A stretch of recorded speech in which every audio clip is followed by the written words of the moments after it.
I'm going to play a video here and ask a couple questions about it. But here's the deal. If this generation doesn't stand up and defend freedom, it's gone. Yeah. And once it's gone, freedom doesn't come back by itself.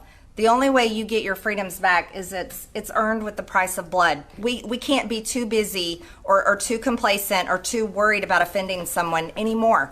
There's no more excuses. This is it. November 3rd, freedom is on the ballot. You have a choice of either voting for freedom by voting for Donald J. Trump for president again for 4 more years, voting Republican straight down your ballot, or you're going to vote for socialism and vote to completely end America as we know it. And this is no joke. They do not want you to be able to defend yourself, because if you can defend yourself, guess what?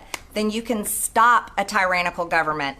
However, if they take away your guns, then you can't, not only can you never stop a tyrannical government, you can never even defend yourself if someone is breaking in your home. And that's the reality. This is where we are today in 2020.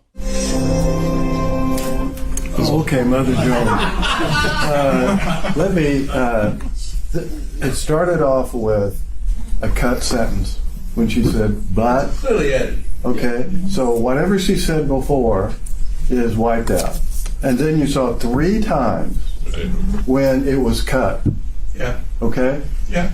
And Mother Jones, I'm sorry, I am not going to rely upon them to give an accurate depiction of the tape. She can. We can proceed with questioning. The witness can respond. I mean, it is the witness. It is statement she made, and she can respond. Well, let's establish that. Representative Greene, this is a statement that you made in an interview with Mr. Dorr in October of 2020, right? That is a very partial, cut off and pasted statement. That is me speaking, but my sentences are cut off. My full message is not there. Okay. And in that statement, what you say is if you can defend yourself, you can stop a tyrannical government. However, if they take away your guns, you can never stop a tyrannical government, right? Correct. Okay. And you believe that? Absolutely. Okay. And in fact, what was done in 1776 was to stop a tyrannical government with guns. Fair? Sure, yeah. And that was to use violence against a tyrannical government, just to get that clear. No, they were trying to get rid of a tyrannical government.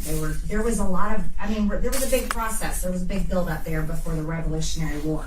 The whole purpose was not to use guns for violence. What did you mean? It's the narrative that you're trying to push here. What did you mean when you said that once you lose your freedom, it has to be earned with the price of blood? Well, I've always said I'm against violence, and I've always said I never want to see a war in this country. Never. I've said that over and over again in many speeches, and the reason why I say that is because I don't want to see war here on American soil. I have 3 children that are young adults, and I never want to see my children fighting a war, earning back our freedoms. And I've said that. That's what I'm talking about. It wasn't actually. Earned with the price of blood is a reference to violence, isn't it? The price of blood is the unfortunate and tragic cost of war. And that's what happened in the Revolutionary War. And that's what I'm talking about. And you know that the term 1776 is actually a term that's sometimes used in politics today. I don't know if you've noticed our state seal here in Georgia. I know you're not from Georgia. But as you can see, we enjoy our history and we're proud of our freedoms. 1776 is on our state seal. Right. And it's also a term that's used in political discourse in America today. I don't use it as a term of violence. But you use it as a term, right? I have used it as a term, but I do not use it as a term of violence. You're trying to push. We're not up to that yet. You'll have your chance to answer the understand. question you want to answer, but you have to start by answering my question, okay? You acknowledge that 1776 is a term that's used in political discourse today, right? Yes. And In fact, one of the examples of 1776 being used in political discourse today is the T-shirt that Mr. Dorr was wearing in the interview that we just saw, right?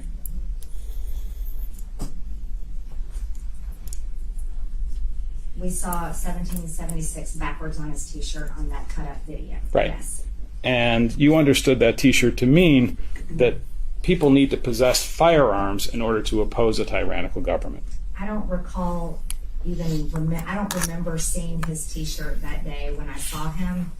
The only time I'm paying attention to it is now because you're drawing the reference. Okay, but as you sit here today, you understand that what that T-shirt is conveying, it's a political message, is that people need to possess firearms in order to oppose a tyrannical government. I don't necessarily understand what you're trying to say.